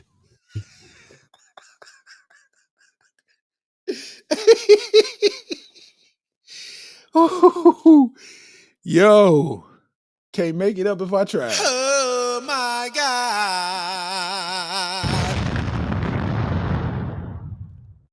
Listen, somebody do me a favor. Look up the salary of a judge. I need to know what a judge makes. Look up a judge's salary. I just put me a number in the chat. We need to know. Everybody need to see this. We gotta see what's going on. We gotta see what's going on. Cause I got something that make sense. Because I'm just assuming that a judge is making six figures or close to it, right? Like they have to be. You know what I mean? Like they got to be making six figures. Mello said 97K. So 97,000, give or take, we rounding off, that's $100,000. That's six figures, right? I'm telling you, for me to go to school, right? And have to figure out how long it takes to be a judge and all this extra type of jazz, right? For me to do all of that, like to go to school, law school, be a lawyer, run to be a judge, all that kind of stuff. You put in all of these years of work to get to that point and be a judge and then throw it away because the dude's trying to break up on you. Six figures, bruh. What did I say before? It starts with an E. Emotions. Emotions. Her emotions had her in this man's house while he was gone. He said, it's over.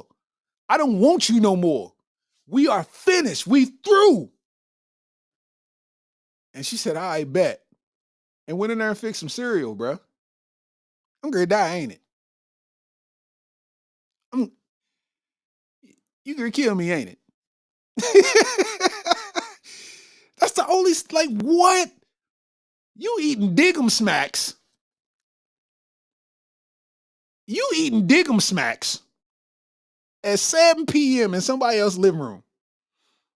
You eating frosted mini wheats. You eating frosted mini wheats.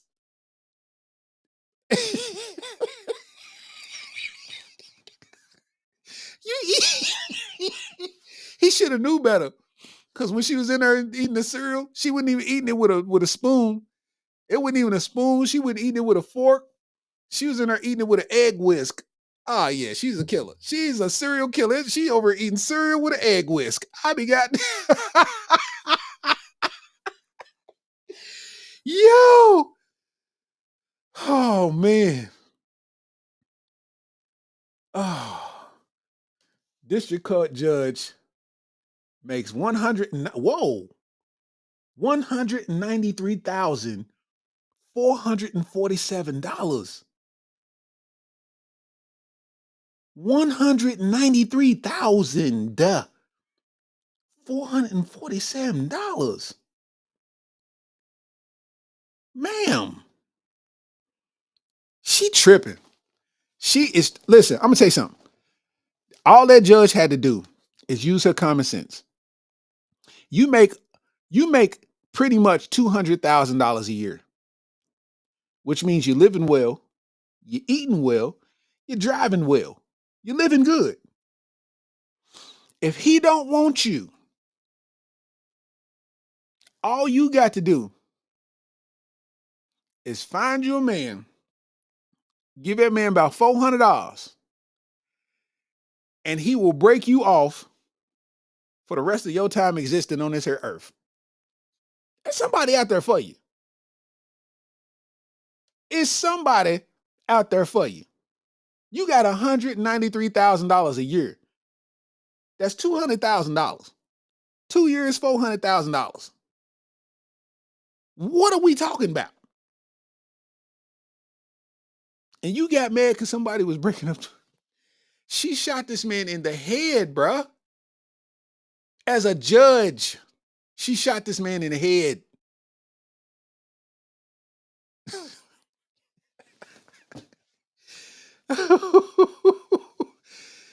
Oh man, Cuz laid too good a rod on it. He gave her that circle. He gave her that snake that, you know what I mean? He gave her he gave her the circle motion that Genuine hit on that second video. You know what I mean? Like what? What? Oh man. Plus, we're running into, we're running towards the end of the pod, but I wanted to tell y'all, man, that y'all know I came out with a shoe roast, right? I came out with a shoe roast, and Donald Trump dropped his shoe. He dropped the January 6s. You know what I'm saying? And I did a shoe roast. It's on the channel. Make sure y'all like it. Make sure y'all share it. Make sure y'all comment. Make sure y'all mess with it, man. You know what I mean? I actually retired from the shoe roasts. I just didn't do them no more, If I'm being quite honest, I got talked out of my game. I got talked out of my game. Like I had a discussion earlier this week, and I had really forgot that I had created something and I didn't get a chance to curate it. It grew without me. If I'm making it make sense. And what I'm talking about is this. Oh my God. So y'all know about that. Everybody knows about that. That's what a lot of people was originally at this channel for. All my videos, I made these oh my God videos with the with the, you know what I'm saying, with the flames, and then, I was doing all of the roast videos. And what ended up happening is, while my channel was growing, while the oh my God was super catchy, it had touched the 15 to 18 demographic, right? It touched the 15 to 18 age demographic. And I'm telling you why I know this, because it was teachers hitting me up at the time, showing me during lunch, they in the classroom and they watching my roast videos on the projector. I wish I still had that footage. Like, they sent it to me. I wish I still had it. But they literally watching my videos in the classroom on the projector screen. So my videos are jumping out the gym. Oh my God is everywhere. Everybody's, oh my God. And people know the original. It's like I used to hit it 2 different ways. Oh my God. And then I'd be like, oh my God. Like, yeah, you know what I mean? I used to do it. This is early in the game. And what ended up happening, a lot of people was like, man, what happened? And the mistake was, I didn't realize that as I was growing, people that was close to me didn't like the fact that I was getting that much attention. And they started trying to convince me that other things was more important than what I was doing, which was curating this thing that we know as the roast, you know what I mean? And it started to become problematic. And while this stuff is taking off, I'm starting to dial back the oh my God and the roast, and I'm trying to get it whenever I can, because things is just, you know what I'm saying? And I missed that window of opportunity for them to identify the root of it, of where it came from.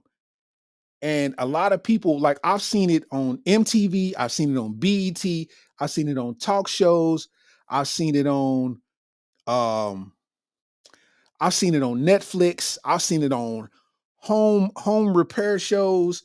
I've seen it, it's people saying it all over the place.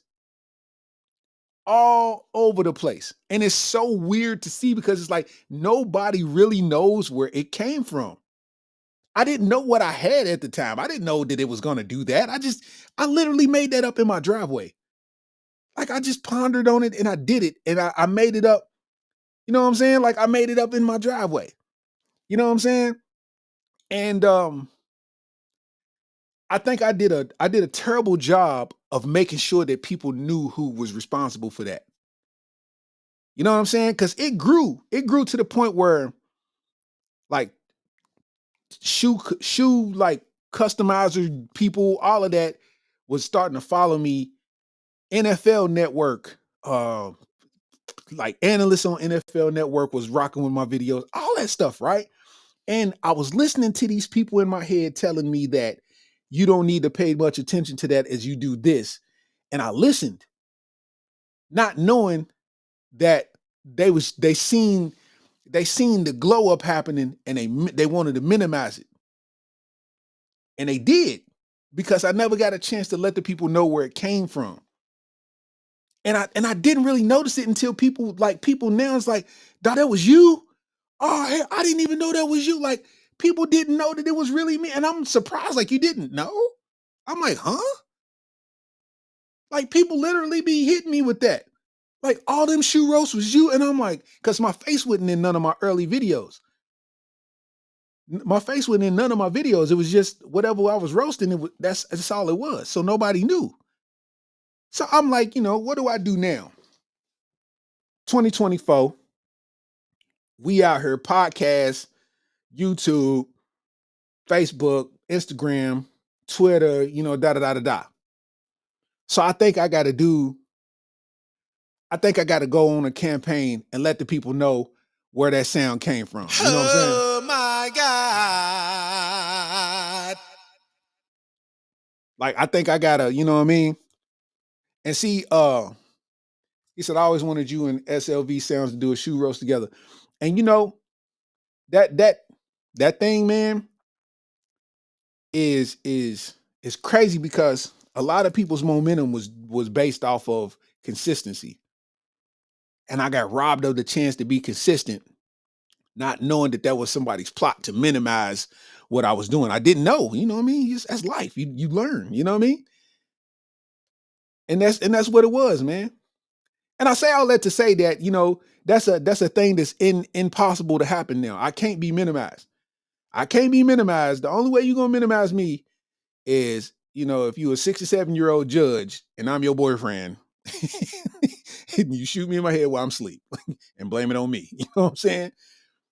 Other than that, I gotta let the people know where this actually came from. Like I'm going to talk to my homie, man, who's a videographer, man, and I'm going to try to find and backtrack and find all of this old footage of people saying, oh my God, from all over, man, and just put it together like a montage and kind of just let the people know where the real source came from. Because it's only, you know what I mean?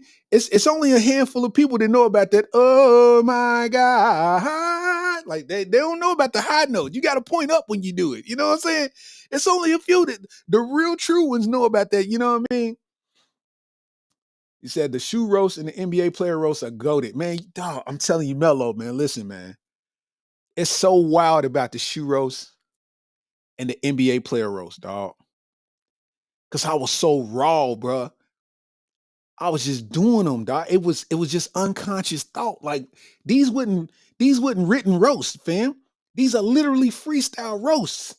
So whatever happened then was organic. It just happened. That was what was on my mind at the time when I'm looking at them pictures. Then it grew to the point where, Kev on stage had hit me up. That's when I met Kev on stage. Kev on stage had hit me up. Kev on stage hit me up. And we got on a phone call. I was talking to him and Drew Tillman. At the time, Drew Tillman was under Russell Simmons over All Def Digital, right? And we got on the group call, and they was trying to figure out how to integrate me into All Def. But All Def is based in Los Angeles, and I'm in Kentucky. So how we going to make this happen? You know what I'm saying? And I took a visit to All Def, and that's when I was on Roast Me, the Matt Rife episode. It's still on YouTube somewhere. Matt Rife episode. And it's like you even saying that, the Matt Rife episode, and it's like Matt Rife done blew out the goddamn water. Like, you know what I mean? But anyway, it's like I started basically doing contract work for All Def Digital to where, you know, Kev would call me and be like, hey man, we need I'm gonna send you these pictures and I need you to make me a video. And I'm like, when you need it? We need it by tomorrow. Say less. So I do the video. And this is the first time I seen my work get produced at a high level, right? Because they took my stuff, all the pictures and all the ways that I edited it, they took it and sent it to their editing team to where they had the high-powered computers and software. I'm doing this with my phone. And you know, at the time, apps didn't even have a whole lot of capability. You know what I'm saying? Or quality. So they doing everything in HD, real flames, real noise. The audio's mixed down. They took my audio. I'm recording it on this mic. I'm recording my audio and sending it to them, and they mixing it down and putting it, like, the whole thing is a whole setup. You know what I mean? And the first time I saw it, I was like in awe, because I was like, I sent them a finished version of the video of how I wanted it to be, and they was just going to duplicate it and make it that way, but just make it really high quality. You know what I mean? Transitions, you know what I'm saying? Sound effects, you know, if something switch, it'd be like, shoo, you know what I mean? Stuff like that. And it's like it was growing. And when that took place, I BS you not, bro. The person I was in a relationship with seen all of this energy that I was getting, seen all this love I was getting, seeing that it was taking off, seeing that it was doing numbers, and said, you starting to pay more attention to that than you are your kids, which was a lie. But you know, because you know how I am as a father, I take that really serious. So that was all that needed to be said. I dialed it back because I felt like being attentive to them was more important, which I was attentive every day. Like, you know what I mean? My kids went to the gym with me. Like, you know what I mean? But I didn't realize at the time that was just something to minimize me, because somehow the growth was intimidating to, you know, that person. And I didn't realize that it made me miss a window. You know what I mean? Everything happens for a reason. I'm not regretting it. I'm not, you know what I'm saying? I don't have none of that. Like, you know what I mean? I'm me. You know what I mean? But I feel like it's a way that I can do NBA player outfit roast, pregame outfit roast, NFL outfit roast without being flagged for harassment and cyberbullying. One, it can't be long like it used to. You know, my early roast videos used to be 6 minutes, 7 minutes long. I was insane. I was out of my mind, bro. I'm making 7, 8 minute long roast videos with back-to-back joints. Boom, boom, boom, boom, boom, boom. Joke, joke, joke, joke, joke, joke, joke. 8 minutes straight. You talking about hungry, my boy? I was eating out here. You know what I mean? It was man, insane, man. And I think it's a way that it can be done. And I can't lie, doing that Trump shoe roast, it actually felt good. It felt good to, like, set it up and kind of do it again, man, because I'm using the same app that I was using back then. And, you know, over time, of course, the apps upgrade themselves. So the app has so much more capability than it did way back then. I mean, like, night and day. Like, it's so easy, so much easier to use and create with than it was back then. But it was all I had at the moment. So I was using it. That was the first app that I actually paid for.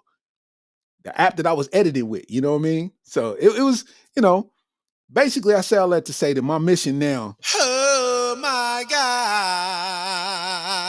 is to let people know where they came from. You know what I'm saying? That's my mission, to let people know where it came from, man. My mama still be saying, Let's get to it. my mama, my mama say that all the time. Like, you know what I mean? We do something. She's like, all right, let's get to it. You know what I mean? So I say all that to say, man, you know what I mean? Be on the lookout for that. You know what I mean? I got Oh My God merch too. I just ain't put it out. You know what I'm saying? It was highly recommended that I come out with the Oh My God merch again. And you know, I got single color, I got full color. You know what I mean? I'm talking about the old school Starks TV logo, the cartoon with the Air Force Ones on and the hat cocked back like T.I. style, you know, with the flame in my hand. I'm talking about that. I got that. I got the original OG logo type action, man. You know what I'm saying? So Mello said you got the notification bell, but you're not getting the notifications. Ah, Lord. Click off the notification bell, then click it again.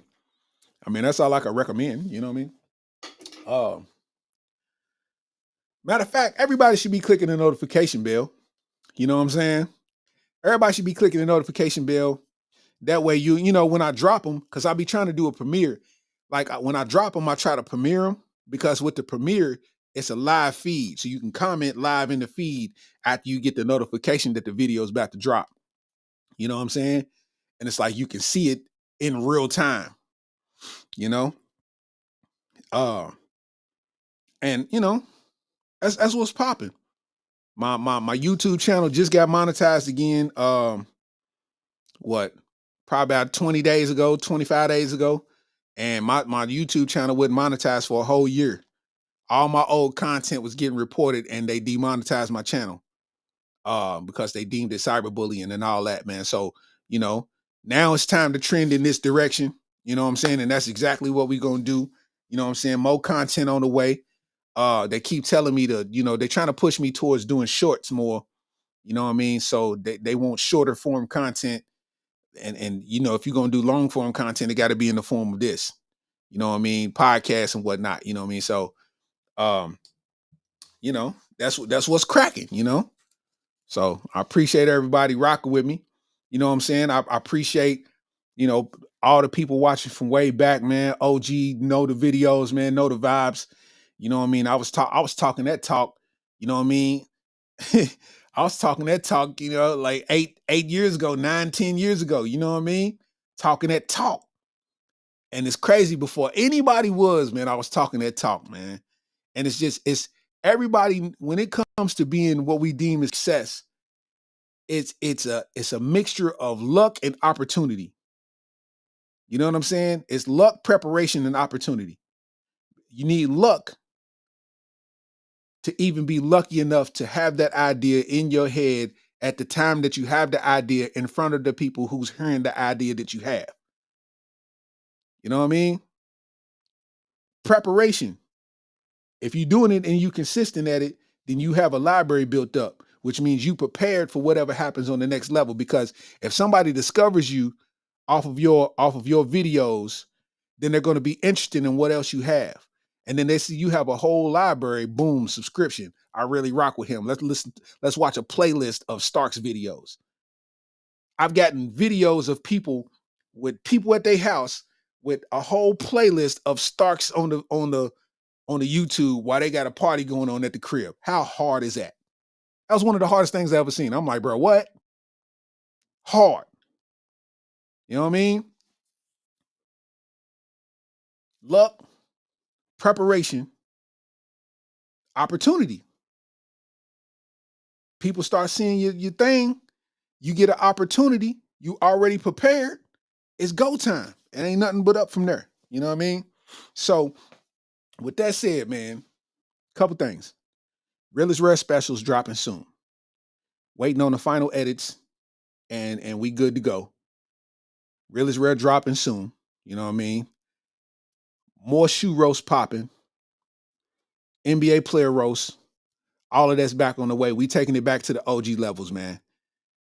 Y'all are really some real villains to be staying up with me this late. It's almost 2:00 in the morning. You know what I mean? And y'all rocking with your boy on the Areola Rollercoaster podcast, man, episode 36, man. You know what I'm saying? With that said, you know how we go out, man. You know how we go out, man. Appreciate you, Alex, man. Episode 36 of the Areola Rollercoaster podcast, man. Check. Listen. Check it out. This is the late podcast. Look, this is the They Don't Hate podcast. This is the I Be Great podcast. Young Steezy, I do what they all ask. I'm lying. Young Steezy, I'm a lion. That means I'm in the forest and I'm biting any intruder. I might grab the Ruger. I might try to do ya. I ain't talking about shoot ya. Understand that it's so damn real. Episode 36, man, we so damn trill. We on a roller coaster and we yelling, we do what we gotta do, we do what we need. Young Steez from Kentucky, they can't see that the style is free. I mean, this is a freestyle. Meanwhile, I'll be in the clean out, getting cleaning supplies. I'm so wild, you can't see me. I'm doing it. Young Steezy, they always trying to ruin it. Look at my lips, they trying to ruin it. I'm doing it. I'm just trying to pursue it, bitch. I'm just so cool with it. You know I'm freestyling so cold. These boys like a rug. They acting like they so throw. The comedians need to stop hating. They need to stop hating and they just continue being great. And I'm trying to tell these people that they know they letting Steezy in the dough, the blueprint for show. I ain't trying to play with them. I just stay and get them. I'm just trying to hit them either way. I'm a hit it. Yeah. You know what I'm talking about. Areola Rollercoaster. We always walking out. You know what it do. I'm trying to say that I appreciate you, man, and it's just like that, and we out. Like a hurricane. Like a hurricane. So you know the podcast is going to be available on all streaming platforms by in the morning. I will be doing the Don't Tell Comedy Show tomorrow night, man, in Lexington, Kentucky, at Gray Line Station, man. You know what I mean? Headlining that joint, showing them how we really do it. You know what I mean? Don't get it twisted. You see all these people out here with these crews. They be hanging around each other, rubbing each other's backs. Real ones be out here dolo, getting on the stage, making that bit crack. You understand? Y'all be safe, though. Subscribe to the channel. Real Starks 27 on Instagram. Comedian Larry Starks on Facebook. Larry Lordsrod on ChristianMingle.com. I rocks with all y'all, man, and I appreciate y'all, man. And just know, man. Oh my God. It ain't going nowhere, love it.